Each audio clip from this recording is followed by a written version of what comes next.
Hi guys, welcome to Eye on the Storm. Sorry about the slight delay there. It is my fault as usual, and I apologize.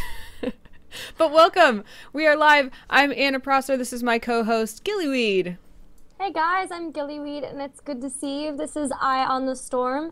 Of course, this is the show where we talk all about Blizzard's newest hero brawler, Heroes of the Storm.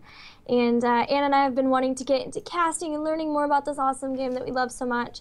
And so we made this show so that we could share that experience with you, and you guys can grow with us as we're growing. And of course, we are on the Misscliks channel. Anna, do you want to tell us about what Misscliks is all about? Yeah, sure. In brief, Misscliks is just a community that we created in order to provide support and try to uplift female role models in geek and gaming culture, and just ultimately create a space that is safe and inviting and exciting for gamers of all types. So really thank you to Misscliks for having us here as we try to become one of very few female casters, actually. So really thanks to them. They have all sorts of shows here on this channel, this one, and prominently a very cool Dungeons and Dragons roleplay show, if I do say so myself. Yeah.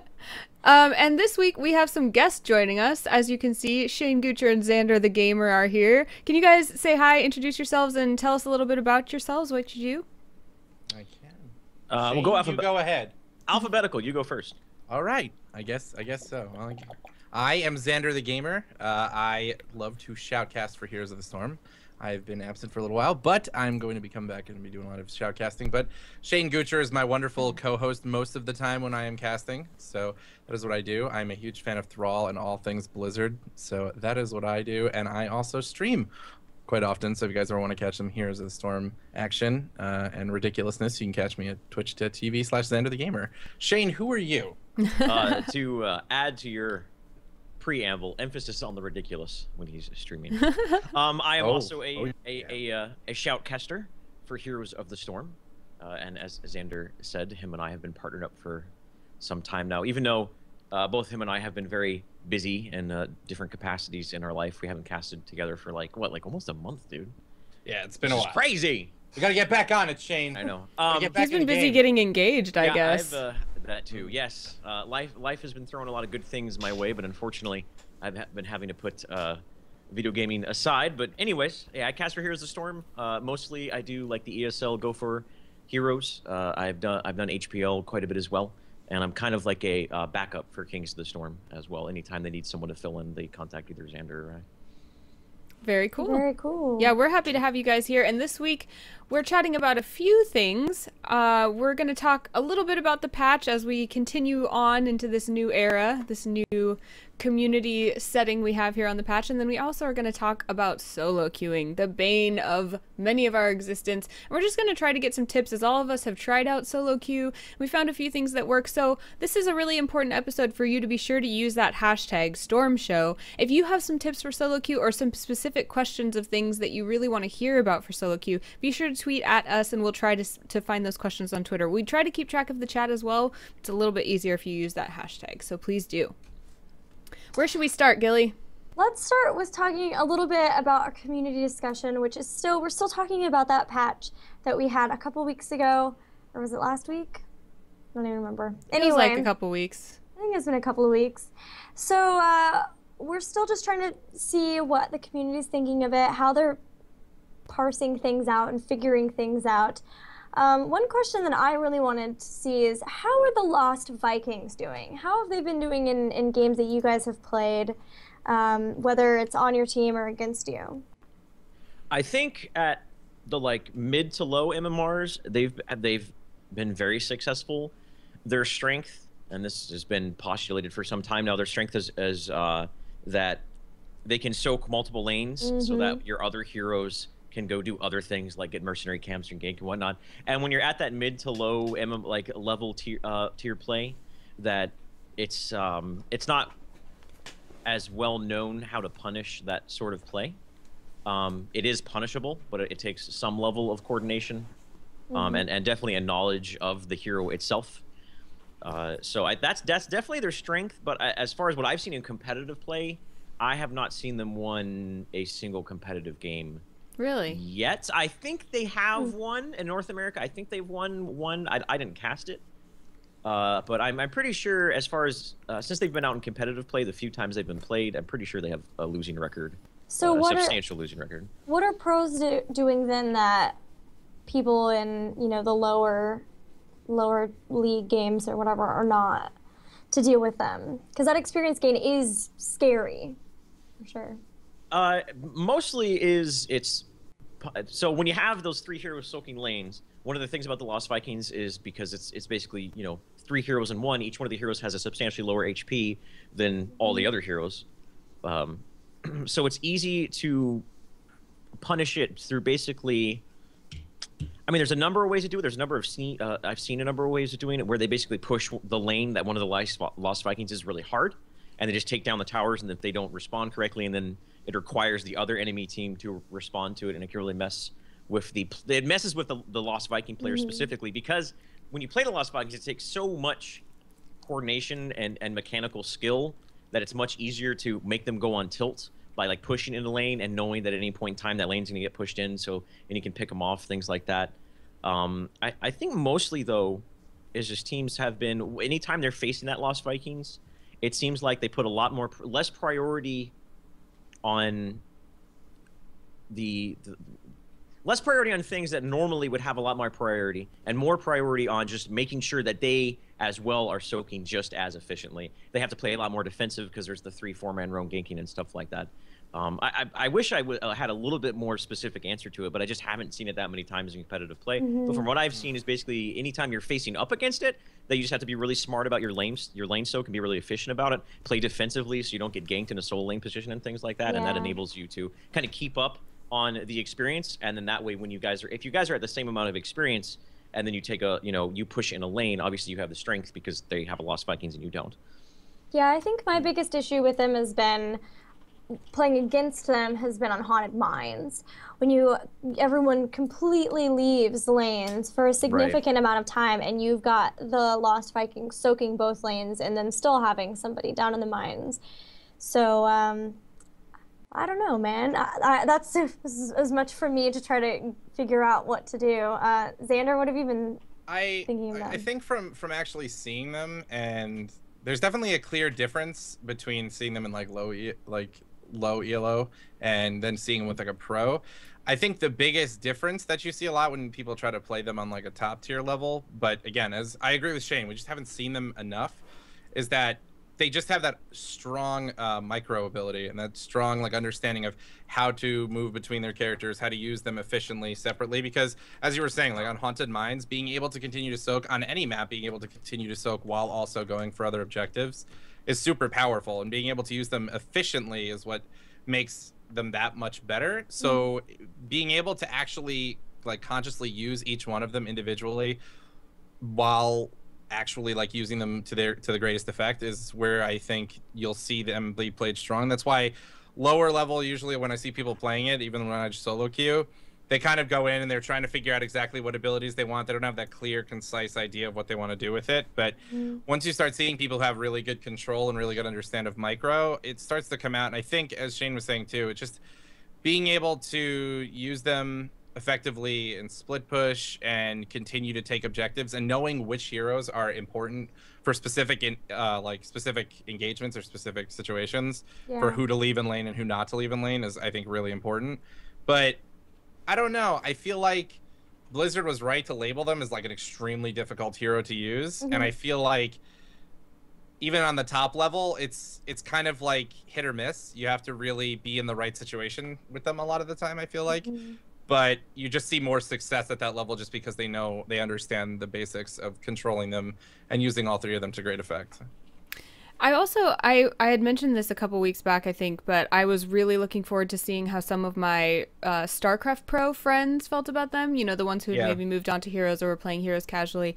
And I work in the same office as Machine, a former Evil Genius's StarCraft player, and I asked him a lot about Lost Vikings, and one of his suggestions that a lot of people I've heard echoing was that he said, even as a StarCraft pro who felt like he was really solid on his micro and could use them separately if he wanted to, he felt like the Vikings were stronger together. And I've heard the opposite as well, but it was really surprising to me because I thought their strength would absolutely be playing them separately, but he felt like they were really good as a like a 3-man moving concave that you could create, you know? They're incredibly hard to deal with when they pack up together. Yeah, I mean, the three on body top of each other. blocks and everything. Yeah, I think that's the key, because body blocks, we've come to know, are so important in Heroes more than many other games. So I think a lot of it, as far as grouping them up, I think there's definitely it's very map situational. I think that there's definitely in the early game, when the laning phase is so extremely important and soaking experience is so extremely important, that we'll see maybe that they will break them up and you keep one in each lane and whatnot. Neither of them push hard enough to say that they can split push. They can split soak, I guess you can say, but they don't do enough damage to split push, not nearly enough. Even, I mean, Eric and, whoa, nerd cred's going down here. I know all their names. Thank you. Baylog. That have like the range. I mean, the one that has the AoE attack, kind of. He simply just doesn't do enough damage to really justify splitting them up when you could have them together, utilizing them in much more efficient and better ways. But I think in the early game, splitting them up and soaking efficiency is really good. But once you get to the mid game and it's much more objective based, like obviously Sky Temple, the objective is much more important in the early game or not. But other maps where maybe the objectives aren't as immediate into the game, that you can put them in, break them apart in the lanes and enable those like kind of split pushing or split soaking strategies that we kind of talked about before. I feel like it's really situational how to play them, and that's one of the things I like them as a hero, is you can utilize them in so many different ways just due to the nature of the hero having 3 people to control at once. I feel like that's just inherently in the nature of Heroes right now too, and it's changed, and they've done a lot to try to work with it to make other things viable, but it's still, you get to a certain point in the game, and if you're not grouping together and dealing with objectives and focusing as a team, it becomes really hard to fully accomplish anything. And that's even what we're going to talk about later with solo queue, is that if people don't get together and make those pushes like consciously, it becomes really hard, which is why I then think, as Shane was saying too, is grouping them together as you get later into the game is so much more powerful than actually leaving them alone to go and try to solo in any specific lane. And I think I think what's nice about them is when you are in that scenario, you can split up and continue to soak, but as Shane said, you can't push. None of them alone is able to actually really solidly push without sacrificing too much in terms of abilities and what you're taking. Right. Viking boat is really powerful. It's really awesome. And it's awesome. Aesthetically, it's awesome. Singing. Phonetically, it's awesome. Fireballs. Damage-wise, they it's sing. Awesome. It's fantastic. Yeah, I think it'll be really interesting to watch how they develop, as there's so much nuance to them, I think. So I'm really excited to see whether someone will find kind of the game-breaking way to play them, whether they'll just slowly, you know, figure out how to strategize with them better. Because it's interesting when a hero comes out that everyone isn't immediately like, oh, it's so strong. Because remember with Jaina and Thrall and all them, it's like, ugh, come on, you just can't play a game without one of these heroes now. And that's not how Lost Vikings is, so I'm wondering what that means for their long-term growth. And I think especially with new maps coming in, they're obviously better on some maps than others. And how new maps will change the meta and whatnot. And it's just the play style of teams as a whole, but that applies to every single hero. Another thing I wanted to talk about with the last patch was the new level 20 talents, and in addition, moving rewind to 20. What have you guys been thinking about all those different level 20 talents? I think they're interesting, and I like the direction they're going. I just want to touch on first to say, as I was saying to you guys before the show even started, I'm so happy that they're doing stuff like that with Rewind, because I feel like when we first got into this and throughout Alpha, there were abilities just like that on most heroes, if they had the opportunity to use something like Rewind, for most scenarios, it was just the go-to thing, because that's so strong, being able to just refresh your cooldowns and continue to use your abilities. And I think pushing that back and getting rid of it in a lot of places has made the game go a lot more towards what they want to see, which is that games take about 15 to 20 minutes, between like 15 to 25, and you know, you're kind of consciously pushing together as a team, and things flow in a rather quick manner, and moving Rewind to where it is now I think works better with that. But in terms of the other abilities, I like what I've seen, but I haven't gotten to use them enough to really, I don't know. Shane, do you have anything you want to say about them? The moving of Rewind, well, they did a couple of things with Rewind. they gave it to some heroes who didn't have it before. They completely took it off of some heroes. Which changes the dynamic of it. But just on the heroes that kept it, but it was moved from 13 to 20, some heroes that just completely was just an outright nerf into the ground. Obviously, any hero that had the level 13 and put 20 was a nerf ground, but some more so than others, because some heroes were much more reliant on rewind than others. Names coming to mind was I think the big ones are Kerrigan and Muradin. Well, Kerrigan's gone. A big sufferer. Yeah, Kerrigan, it's gone completely. I've seen very little Kerrigan since rewind has been taken off of her. It was such a big, impactful boost for her. Yeah. In the mid game, because the early game, she's very, very strong early game. That's one of the reasons she's picked up. Is just her early game roaming is just probably one of the best in the games, especially when paired up with certain heroes. And then the mid game, where she starts to taper off, it's like, okay, well, she gets rewind, so now she can do it twice. And then in the late game, obviously the dynamic changes again. So she's definitely much weaker of a hero significantly, but she's still really strong in the early game. But Muradin as well, we're still seeing Muradin picked up fairly consistently. But again, he doesn't have the ability to have that safety net of Dwarf tossing himself into a position where he can stun, let's say, like a Witch Doctor casting Ravenous Spirit, or any scenario where that's you can apply that to, and then going, I can just hit rewind and then jump back out to safety. Well, now he can't do that anymore, so he can't play with him. Not recklessly per se, but not as aggressively or lackadaisically one could put. So it definitely is a nerf to. I think those two heroes. I'm trying to think. Were there any other heroes that really got like canned by it? The heroes. I think the heroes that got buffed with it. Zeratul definitely. It's probably a little. 4 bombs. Yeah, it's on a competitive level. That's probably a little much. But it definitely. Oh man, you don't like your bombs? Come on. Why have 2 when you could have 4? Right. I think actually what's really interesting, which a hero that we don't see, who was starting to make a really big surge in the scene, but pretty much came to a halt with the most recent patch, was Tyrande, or however everyone says. Tyrese. Tyrande is Tyrone. what we've... Tyrone, okay. Tyrone, that's yeah. Tyrion. Too. Because now she can get the level 13 talent Lunar Blaze, which is the one that increases the range and AoE significantly. And she can get the damage one at level 16, I can't remember the name of. And now she can have 2 of them. While before, she couldn't have the range and AoE. She could either have the normal range, normal AoE, and rewind, or just the consistent, more easier to land with the talent that increased the range and AoE. But yeah, she was starting to make a big surge in the scene, but because Arthas and Kerrigan unnerfed, who were 2 very common like duos that she'd be paired with and increase her strength significantly, both got nerfed and aren't in the meta anywhere. We're not seeing her as much in the meta either, but it definitely buffed her as well. I always love playing Kerrigan too, but I would agree it's kind of hurt her a little bit. But the person that I really think is interesting now too, one of the changes they made was Zeratul getting the change on top of his Void Prison, and I feel like there were so many fun times watching people just sit there and watch as a boss got taken, then Void Prison, then take it and just leave, and now that's just no longer an option. There's the difference between you and me, is you calling those fun times. I'm calling that torture. No, it's only fun times when it's on my team. When it's not on my team, I'm like, why do I even play anymore? I hate this. That's about how I feel. Oh, but another hero I forgot to mention who got nerfed. Not only did she get nerfed, her talents got nerfed, but the rewind also changed her significantly, was Brightwing as well. Brightwing got like just hammered into the ground, not only by getting rewind taken away, but nerfing her talents overall. Yeah. Well, That's why I stayed up till 3:30 in the morning, getting her master skin. Getting that master skin. But I don't know. I've been feeling her, and I feel like she's in a good spot.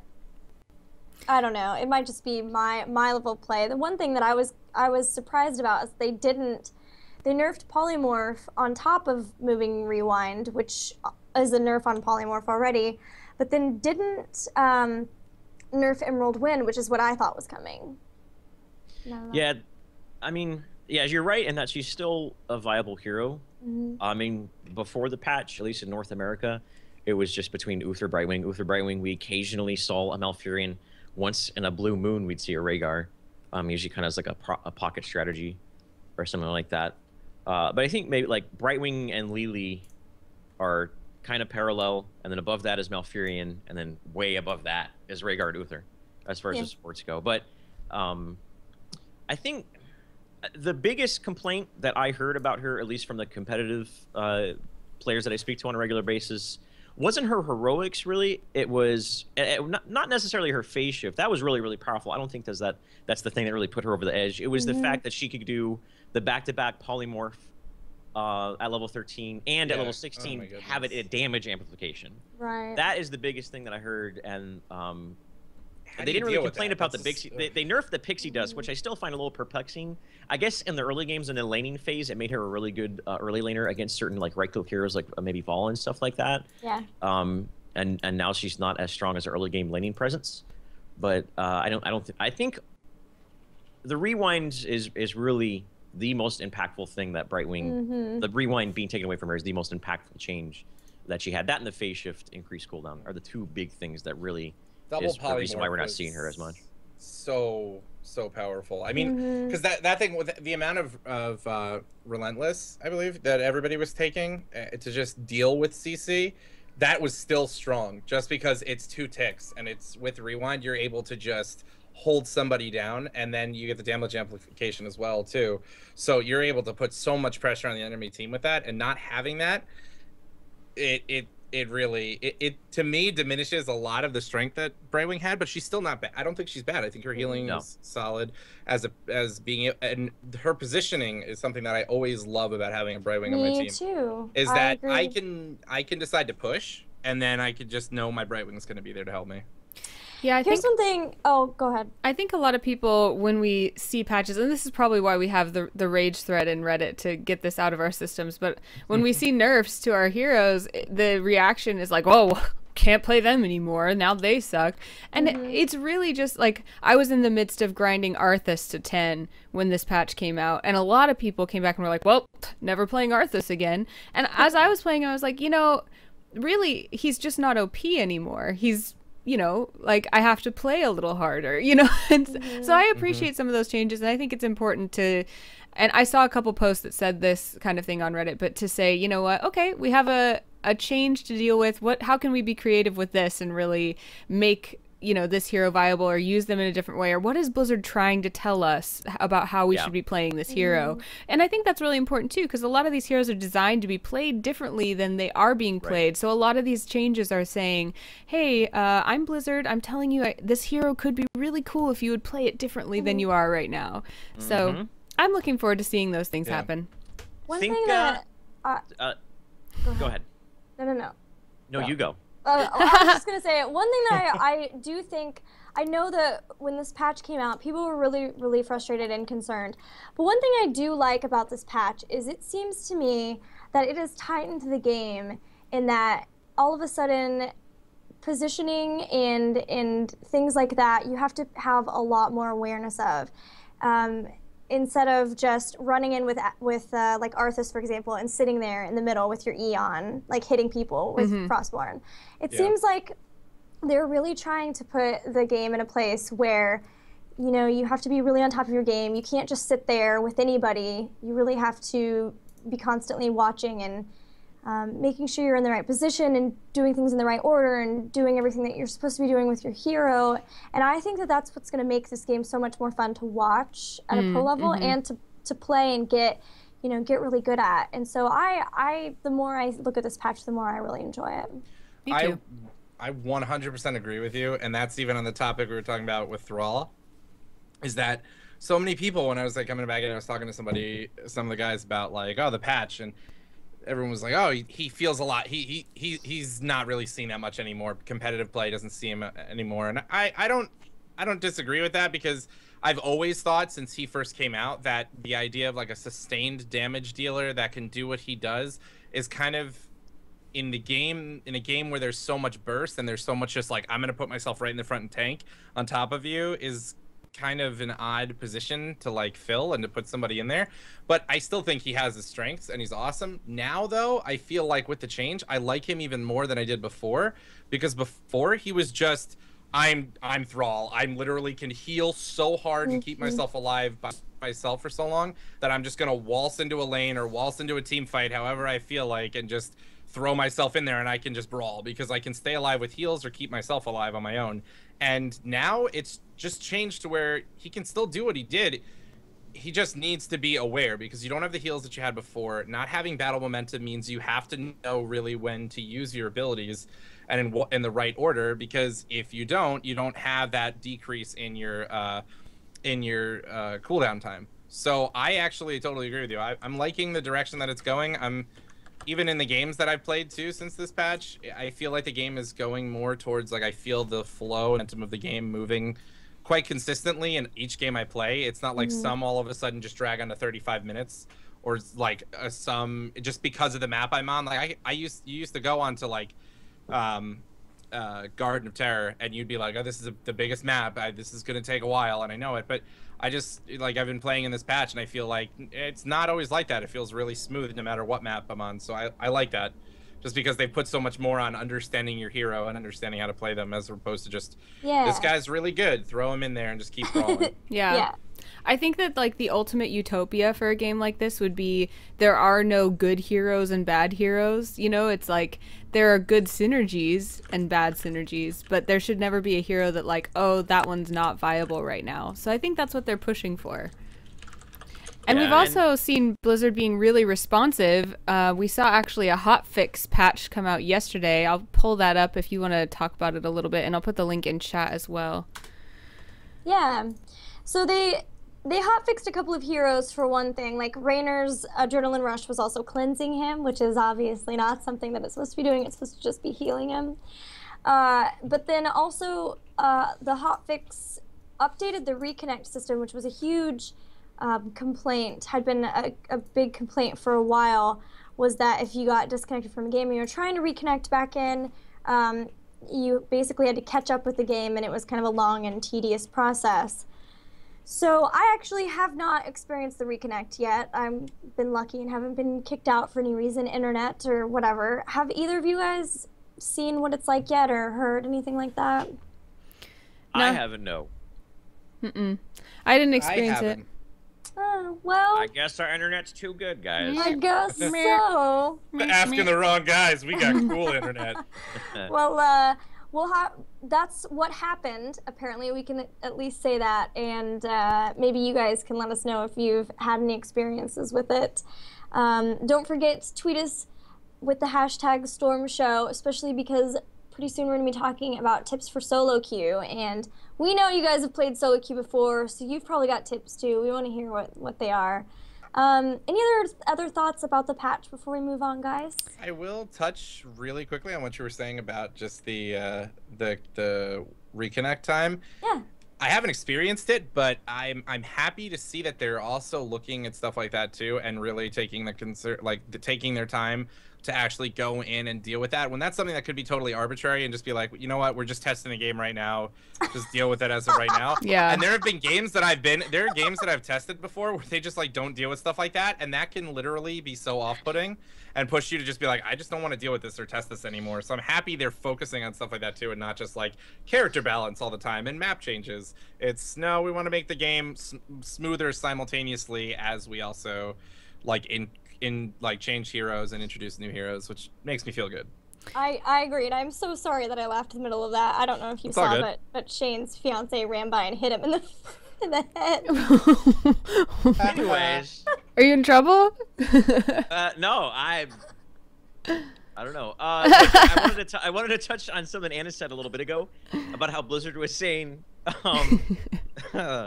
that how you were saying how Blizzard was going, hey guys, this is our idea behind the hero. This is how was our the image we had and the play style we had with this hero, and whatnot. And a hero that really came to mind as to if a hero where players are playing the hero, I think differently than maybe Blizzard intended. I don't know, maybe not. I'm not a Blizzard developer. Is Asmodon? Because very recently, I think it was about 2 or 3 weeks ago, Tempo Storm brought out the Asmodon, and I was watching that game, and I was like, oh god. I'm like, not again. I was thinking they would do some like suicide push strat, and for those of you guys that aren't familiar with it, if you haven't watched it, it's actually now where I saw it in European games as well, so it's already made its way across the ocean.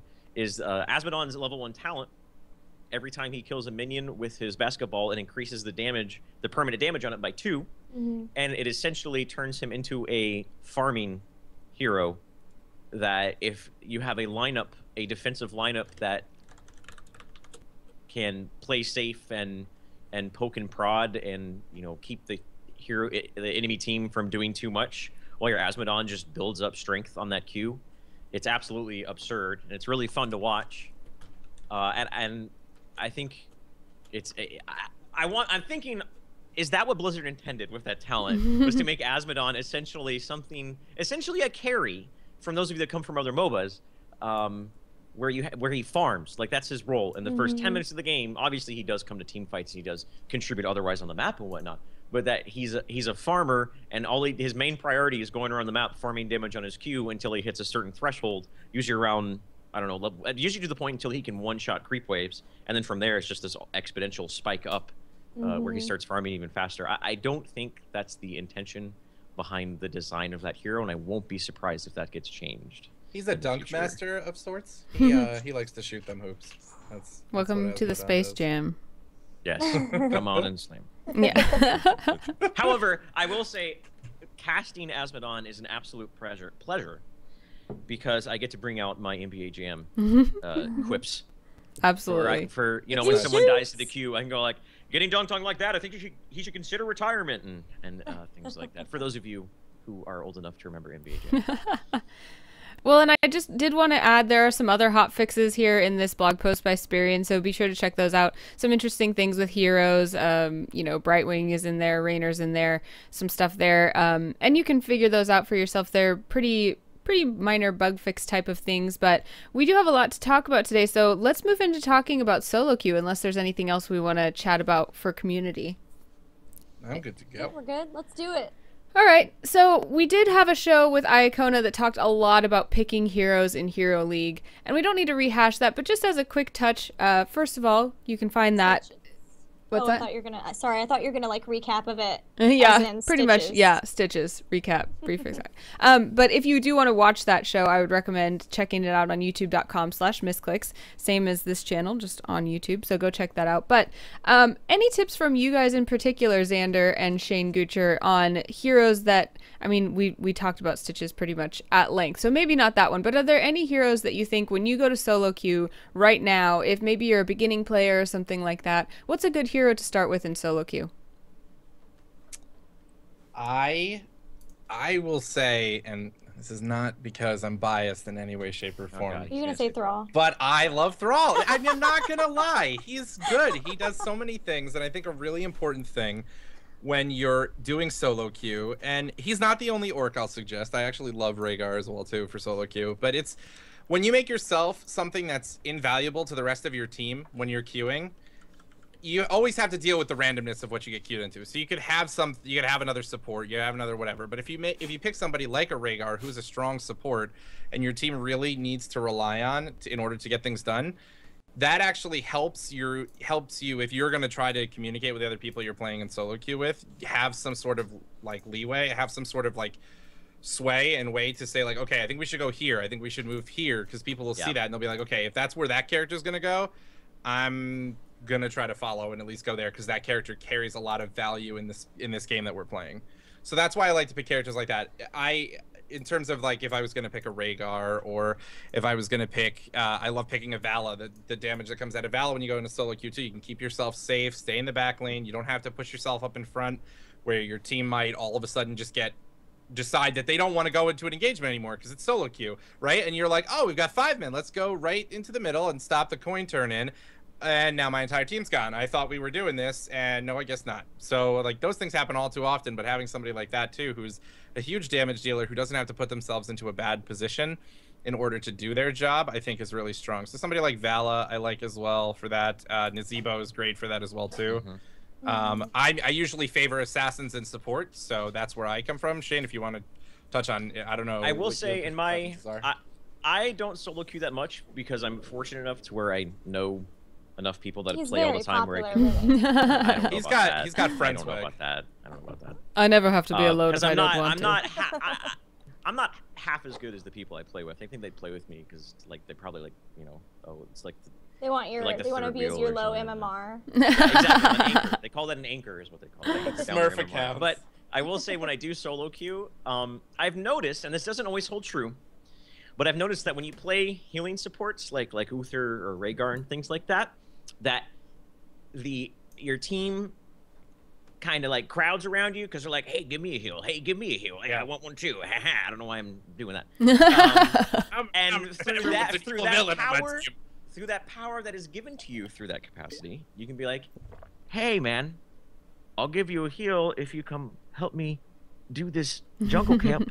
Exactly. Ha ha ha! Like, you know what I mean? I've used that, and it's surprisingly effective. But of course, there's always in solo queue, you can never predict the behavior of your teammates. As far as heroes that, as long as you have a decent knowledge of them and are decent at them, that where you can, in an uncoordinated solo queue versus another uncoordinated solo queue, that you can just do a lot more damage than normal would be like Zeratul or Nova.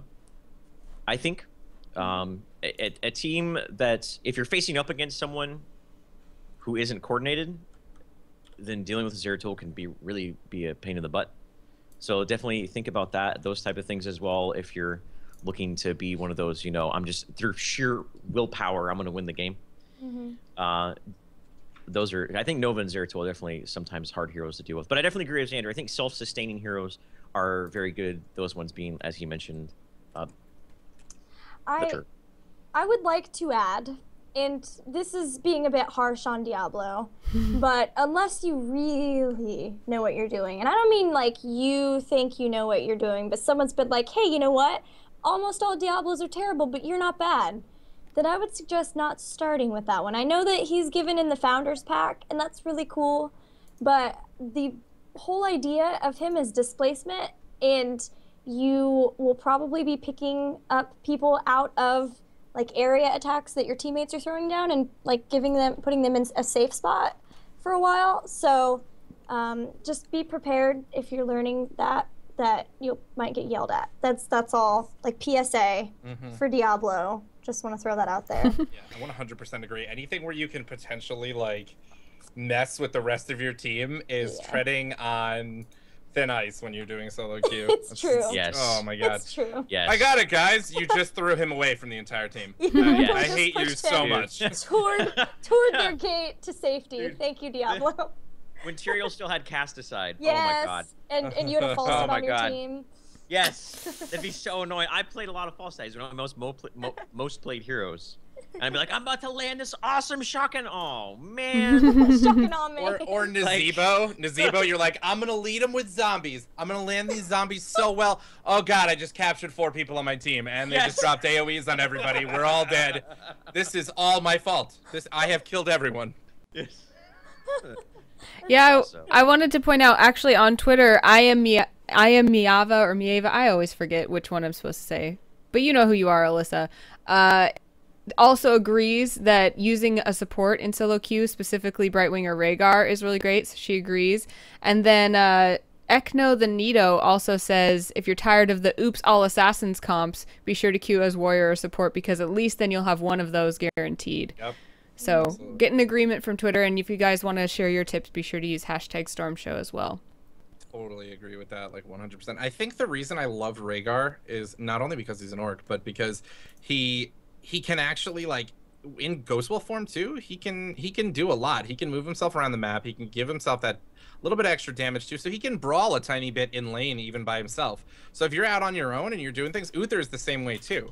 So you can throw yourself out there and actually fulfill more than just one role, but you have something that's like barter chips basically for the rest of the people on your team, which is your heals. You're able to sustain and do something on your own, and you don't necessarily need everyone all the time, but you help the team so much that they will work with you.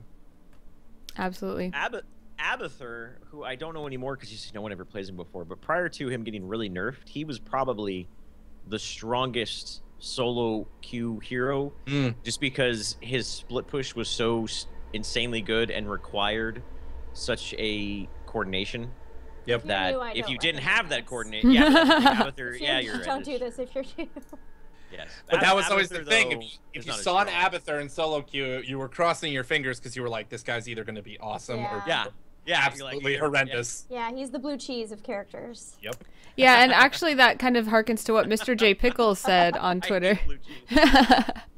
Right? Sorry, go ahead. Mr. J. Pickles is saying, be sure to float heroes that you want to play to give your teammates an idea of what you play, and be flexible and talk to your teammates and don't rage. That's really important when you're picking someone like Abathur. And he also said that in chat, because you don't want to like set your teammates to raging, being like, why the heck would you choose that hero? It's so hard to play. You know, be sure to talk them through it, which kind of gets to some of the stuff we'll talk about later, which is kind of just how to feel not terrible while you're playing solo. It's one of those things.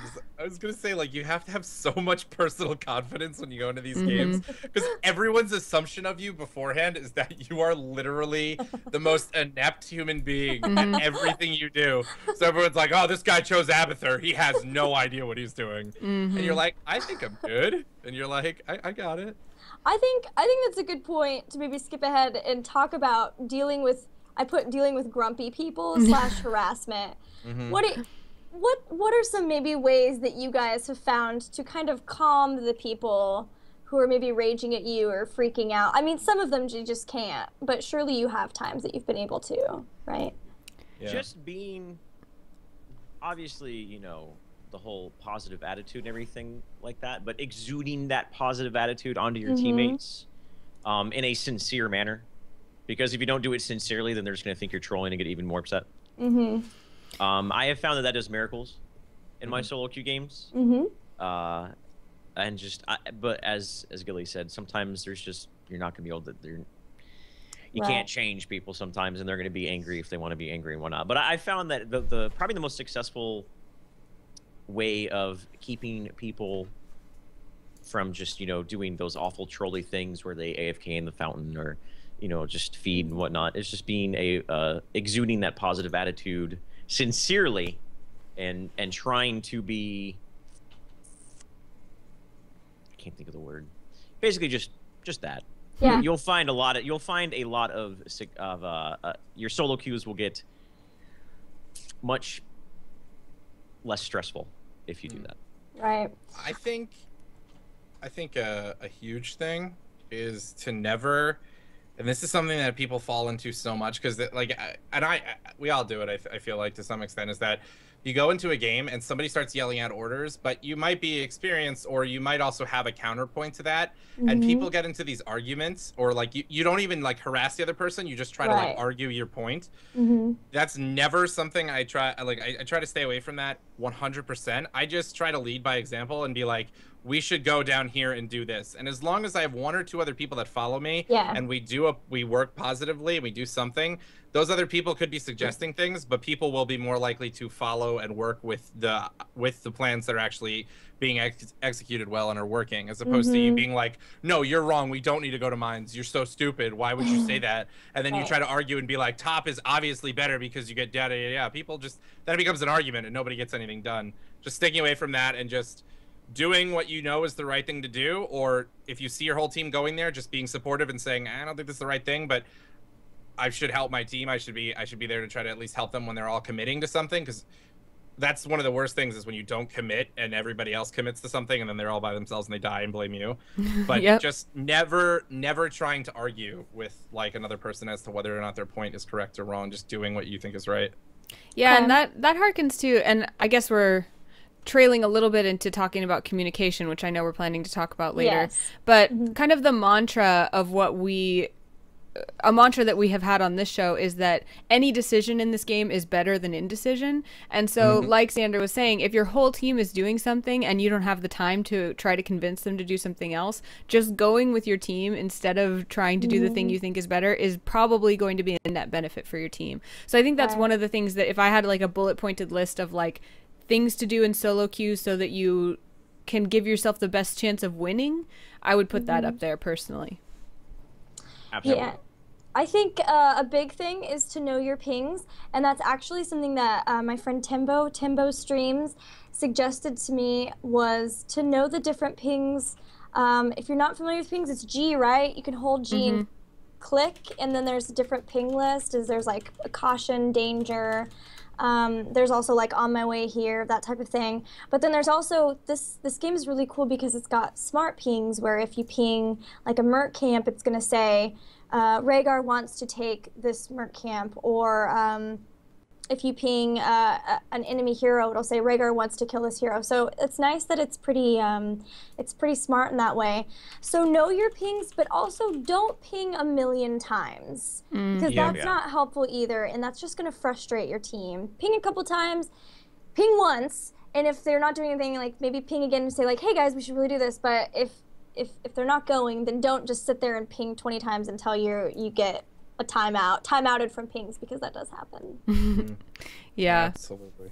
And actually, it's important to note, we were, I'm sorry, I kind of took us away, but we were talking about kind of how to deal with angry people, how to deal with ragers, how to deal with people that are doing things you don't think are the right choice. And, you know, a lot of good advice here in the chat is saying, you know what, you can block them, you can mute them, you can ignore them. Yes. There's a lot of those kinds of things. So can you guys talk about some of the options of ways you can control what information comes at you in a game, if people just don't know that you can do those things? Shane, do you use them often? Because I usually just end up just being like, whatever, this guy's gonna. Yeah, I actually don't either. So I actually don't even know how to mute somebody. Yeah, I think you have to go into the score screen, don't you? It's a very easy thing to do. And if you're someone like me whose emotions in video games can maybe compromise the best of you, then basically what I'm trying to say is if people getting angry makes you angry, then the best way to do that, if you've tried all these means of trying to, you know, help facilitate and whatnot, but if you don't even want to deal with it, is just simply blocking them out. That will increase your solo queue experience by quite a bit. All you hit is the tab button, which is the default button to bring up the score menu, and to excuse me, and you find the player's name. I'm assuming he's on your team because all chat's not in the game. And you go over all the way to the right on the score screen, and you'll see a little like pop-up chat block thing like you see in comics, and you just click that, and it mutes them. So you won't see any of their chat. I don't know if it blocks their pings or not. I think it does, but I'm not entirely sure. But if someone is just being absolutely toxic and it's clear that they're just, you know, trying to get a rise at everybody and are just trying to, you know, make people upset and whatnot, then just like in real life, the best thing to do in that situation is just to go ahead and ignore them. You can report them at the end, right? Oh, yeah, and you can report them as well. And Blizzard, from what I hear, is being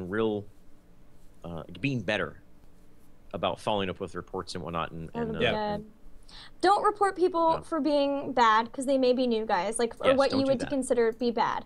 Report people who are cussing at you, being terrible, like as in grumpy, etc. Yeah, that's a huge distinction that I'm so surprised that so many people don't get right off the bat.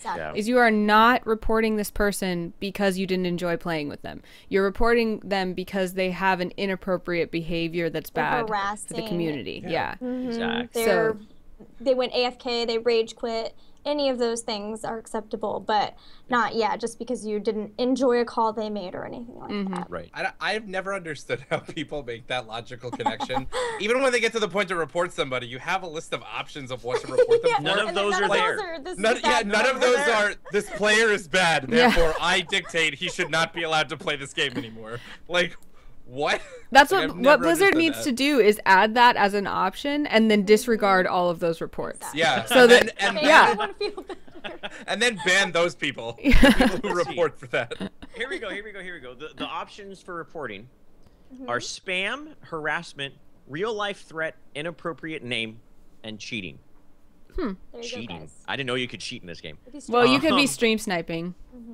Yeah, I guess that's true. You're right. But wouldn't that be done through Twitch? Not anyways. Yes, I don't see not being as good as you think. Yeah. And the reasons to ban people. You're right, guys. Well, we just found out. There we go. Yeah. Thank you for that. Oh no! I actually reported one of my friends. Oh no! Oh no! Blizzard! Blizzard, please. I think It blocks So- them too. So Reporting when blocks you're them. in Heroes of the Storm, don't accidentally block your friends because it will make it very difficult for them to proceed playing Heroes. that we've all been there. We've all done that person. I do like this tweet from Tuark Chubbs. I think always telling your team good job when they make a play or group up together, and I think picking Uther is a good start hero. Totally agree. Absolutely. 100%. Yeah, I think that who was it? Shane, maybe you were the one who said that you should lead by example. That's a great way to do it, is just by setting the tone immediately, saying good luck, have fun, that was a great call, good try, we'll get it next time. And doing that even in the face of somebody being ragey may make them more ragey, but at least at that point it'll give you the satisfaction of knowing that you're trying to contribute as opposed to tear down, you know? I've seen doing that turn people around. Yeah, you'll be games. surprised how effective, not only in Heroes of the Storm, how effective a tool that is, but also just, you know, exuding In life. positivity. In life as well. If you're Life you're dealing with, lessons, like, guys. If like you're having to do like a class project or something like that, and one of them is I'm sorry, I'm getting totally off subject here.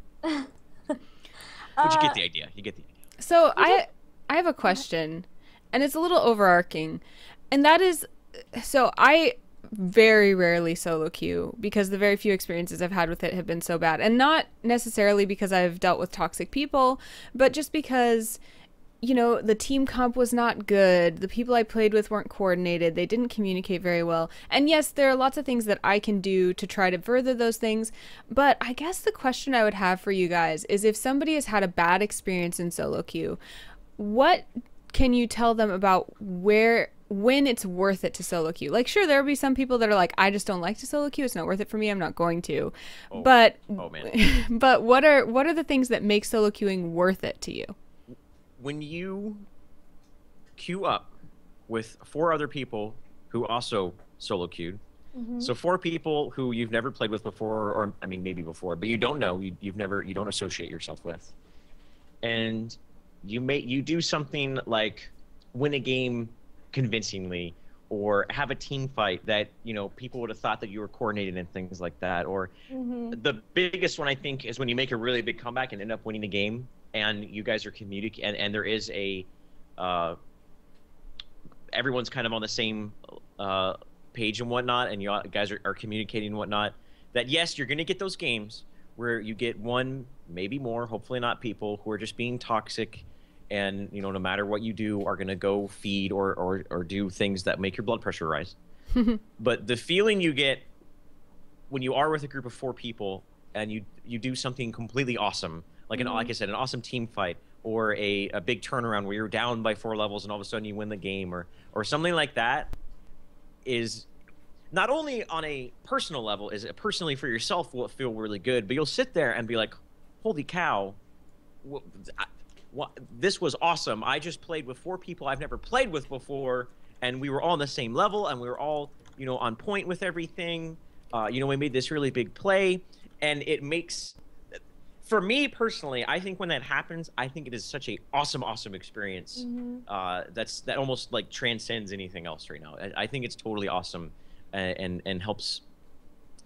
I don't know, maybe connect with others on a better basis, I guess is the point I'm trying to make. Anytime you get that sort of feeling, it's how you make friends. Yeah, I was just gonna say, haven't you made friends from it as well? I've made friends from it, or I've seen people that I've played with before. You know what? For a while on my stream, we had this one person called Swedish Chef. We would run into him at least once a week. We got excited to see Swedish Chef. We never played with the guy, but we'd be like, "Oh my gosh, look at Swedish Chef again!" Yes. Or now our new favorite is Raoul Man Cream. I don't understand that. Raoul, if you watch the show, we love you. We run into you at least once a week, and you make our day. So it happens. You do start to recognize names, and you remember the good ones. That's like an infomercial. Raoul Man Cream Raoul makes Man my day. Cream. It makes That's my what day. I told her. I prefer to think it's just a nice lotion, is what we're talking about. I also believe that smells like of sandalwood. And, Yeah, and patchouli. Yeah. So that said, you know, This is really probably the heart of why a lot of us love this game, is bringing people together, a positive community, learning together, and especially being here in the alpha and the beta. Those are really important things. But kind of zooming out a little bit in terms of being kind of the critics, if you will, of this game, and being the people who are testing this beta game. I think for me, I see the need for some changes to solo queue, and that is that my main motivator for wanting to solo queue is that I want that level 1. I want to be level 1. I want to show off that I'm a really good player, but the frustration for me is that there's no separation for when I log in and play by myself or when I log in and play with 5 people. And my solo queue inevitably takes down my rank. Even if I do everything I can to have a good experience in solo queue, it still brings down my rank. So I'm curious to hear for you guys whether you think that structurally there are some changes that could be made in the game that would make solo queuing more rewarding. I absolutely think so. I mean, obviously, Team League is not too far off. Mm-hmm. But I think that doesn't pertain exactly. Xander, you're going to say something. No, I would definitely say from like a game design standpoint too, they're separating groups by solo queuing and duo. Even duo queuing is fine, but then saying solo and duo is its own separate group, and then you have full 5-mans, and even you can then like, I literally think going like up just by groups is the best thing for doing that, because then nobody feels like, well, I just went into this and then it was a group of 5 versus me and like 4 people I don't know. And it just leaves you with such a sour like taste in your mouth, and you're like, why am I doing this? This is just so disappointing. When if you just say, okay, you're going to be matched up with those people that are also searching for games in the same fashion you are, I think even leads the people who are part of that game to communicate more and communicate better, because they feel like it's an even playing field. If you go in and you just immediately feel like everybody on the enemy team is stomping you, you're like, why do I even care? Why am I even going to try to talk to people? I can tell these guys know what they're doing. I don't want to deal with this. And that's actually, I have tried to avoid that Hero League like the plague, because I know that it's something that I'm like actively think like this needs to be solo queuers, and then there needs to be full 5-mans that queue in a separate division, because it's just I think it needs to be changed. Yeah, I one think. Thing, go ahead. Pulling from Dota here is players who is something to do like a low priority type of thing. I think would help a lot. Yeah. There's being something punitive. More than whatever Blizzard is doing right now. Maybe not like something too harsh, like, you know, oh, you're suspended from playing the game for 2 weeks. But I don't know if that's actually something that they definitively said is going to be implemented, but I definitely think something like a low priority queue, where after you get reported for, you know, for a certain number of things in a short amount of time, that will definitely, I think, help ward away people just outright being toxic and, you know, the things we've discussed before.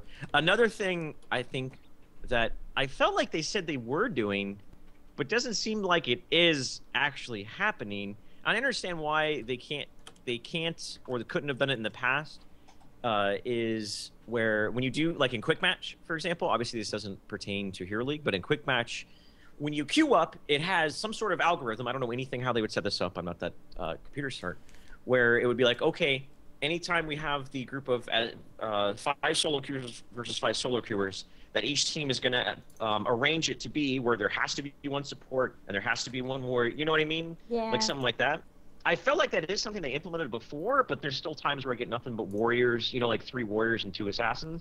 And especially just by the nature of how this game is played, and that if you don't have a decent team composition just through structure of the class of your heroes, that on its own level can be frustrating, because there are some heroes who are much worse without a support than others are.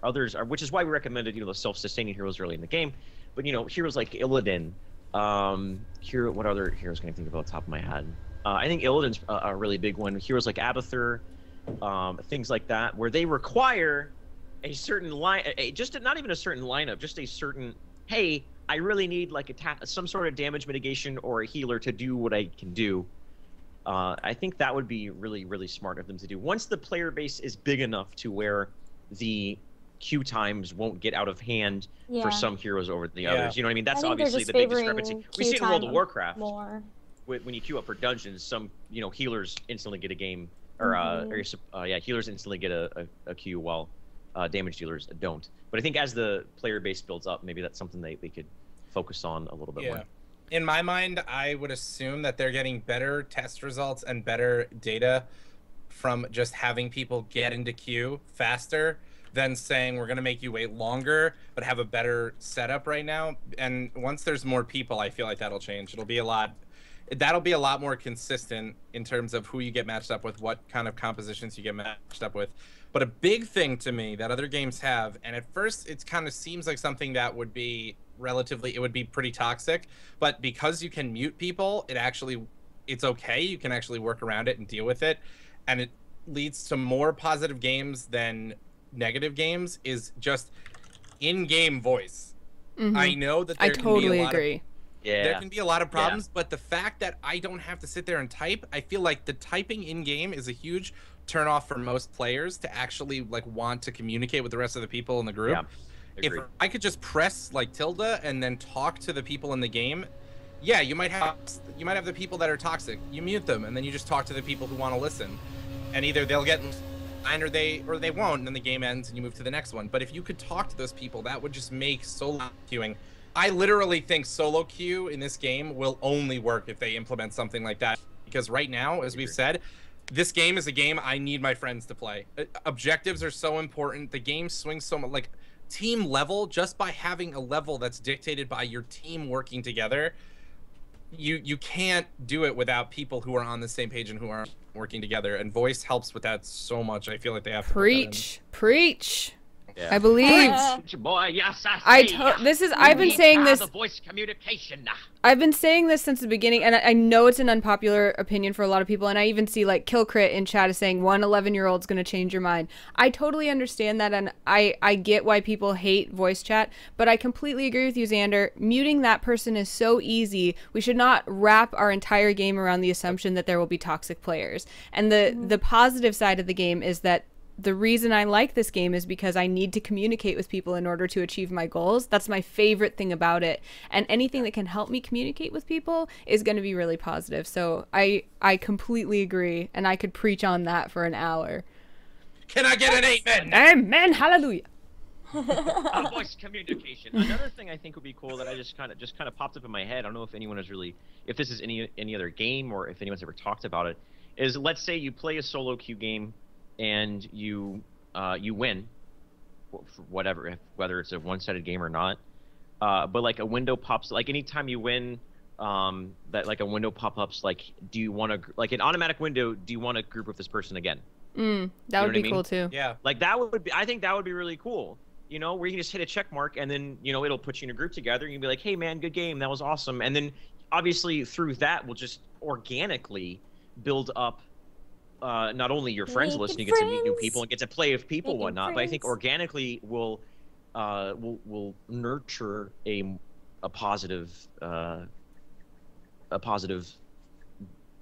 attitude amongst the people. Yeah, I think that's a great idea. Absolutely. And I mean, I would love to hear from you guys also on Twitter using the hashtag StormShow. Let us know what you think would be the best structure for voice chat, and going back a little bit in this conversation, the best structure for queuing. Do you think a StarCraft type style where you've got all of your 2v2 or all of your 2 pairing teams have scores, or do you think just a solo and a multi ranking or something like that? Let us know what you think. We'd love to see that from you guys. Now, I know we still have a play session to go to, so we don't want to talk too long, but what else on solo queue? We've talked about tips, we've talked about our suggestions for Blizzard, we talked about how to enjoy it a little bit more. I saw some suggestions for having a chill playlist, things like that. Any other tips that you guys have? Actually, one thing we didn't talk about, sorry, just to add on that, is specific strats that work really good. If there are any things that you've noticed, okay, when you're solo queue, you should try to motivate your team to play this strat, anything like that. 5-man. Well, if you can motivate them to 5-man, it goes a long way. Yeah, I think knowing the map is good too. You're not gonna have people calling out when someone leaves lane. So it's really up to you to make sure that you know where you're at and in relation to where the enemy team members are at, so that you don't get ganked. Because it would be awesome if everyone would be like, hey, Arthas is MIA, but it just doesn't happen. Yeah. Like I was saying too before about that, is that just if you can convince your team at a certain point to group S5 and work together, and like honestly in this game there's a lot of scenarios, especially when you're playing against other people who just don't like in a random queue and just say like let's get together and 5-man gank them. It actually works out really well, but you have to know when to do it. When it's like knowing when to incite a riot. It's like now's not the time because everyone else is armed and they know what they're doing because they're all laning. But it's just like, okay, we've gotten to a point now where post level 10 we have ultimates. Everyone converge and let us move and we can win. Like that's knowing when to call for that actually goes a long way in solo queue. How do you recommend calling for that? Because so often we have one that just decides that laning the whole game is the best thing for them to do by themselves. Yeah, the anti-mage Dota 2 player. Yeah, I would say it depends on the game. It obviously depends on every game situation. You got to really feel for like when you feel like it's the right time. But I always think on most of the maps, the best time is if the first objective is coming up and you guys are working together, kind of lead them into the idea of just sticking together as 5 and show them the strength that has. Like if you're on Garden of Terror, that pops up. Show them how much power you can have by staying in a group and taking seeds and then winning over objectives. And then also do post 10. If you can tell people to stay with you as a group and push specific objectives, that is post 10 is the strongest time to do that in my opinion.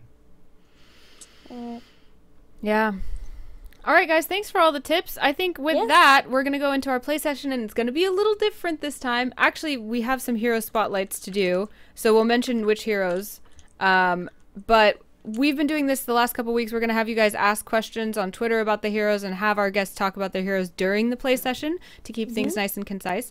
But this play session is going to be a little bit different because we are talking about solo queue. So we're imposing a rule. We are all going to be on Skype together like normal, but the players on the Skype call are not going to be able to talk to each other about the game or objectives except for using in-game communication that would be available to them in solo queue. So they can talk about the fact that they're communicating. They can say, man, I'm really trying to ping, it's really tough, or oh, I wish I could type right now, you know, those kinds of things, but they cannot say let's go get these mercenaries or anything like that. So it's going to give us an idea of kind of what that might look like if we're really trying our best to communicate, and then our guests can kind of talk about the frustrations they're having with that communication or the techniques they have thereof.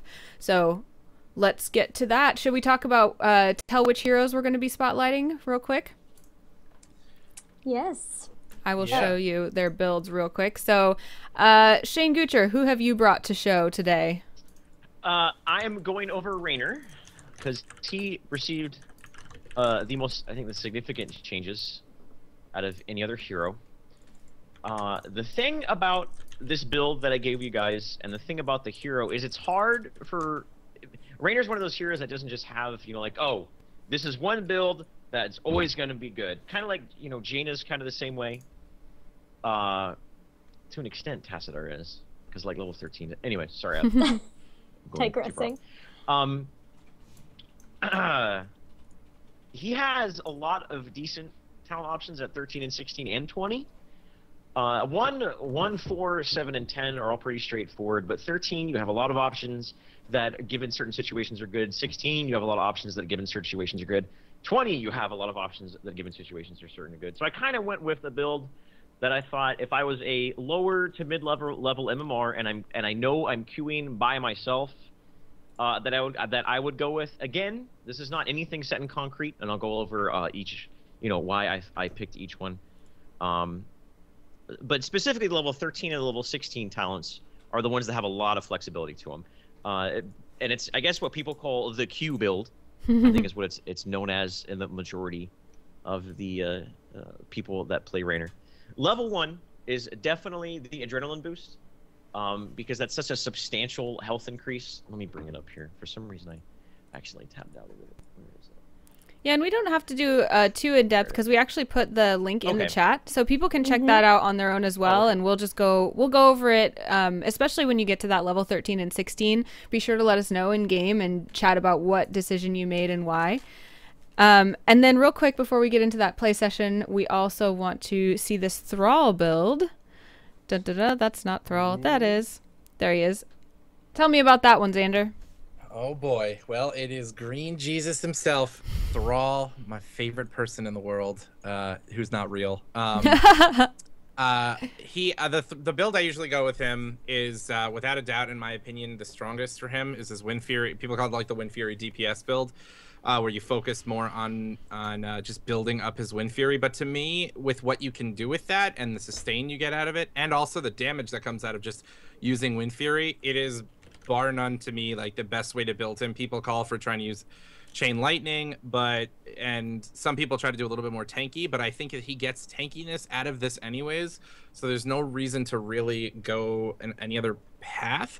He feels a little squishy if you go this way early on, but trust me, you hit level 16. 16 is when he shines with this, because he starts doubling up. He basically fills up his Frostwolf Resilience twice every time he uses Wind Fury, so he gets double heals on top of himself, which gives him huge sustain. They nerfed it. They nerfed it, his healing. It's a little bit stronger at the beginning and scales a little bit slower, so it's slow. It builds slower, but it's still strong. And again, as I said, it's at the point where you have to coordinate with your team now. You can't just go in and be like, I'm Thrall, I'm going in, I'm walking on water, running into this fight, and you guys can come in and follow up behind me. So that's I choose this build. Yeah, Green Jesus, man. All the Green Jesus ideas. But but that's how I feel about this build. I usually go with Wind Fury just because I feel like it does everything that Thrall excels at to the fullest, and it makes him shine. So that's